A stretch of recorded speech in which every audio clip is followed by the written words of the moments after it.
சூடித்தந்த சுடற்கொடியே சோகத்தை நிறுத்தி விடு.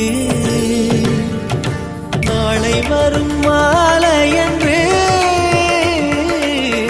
நம்பிக்கை வளர்த்து விடு. நம்பிக்கை வளர்த்து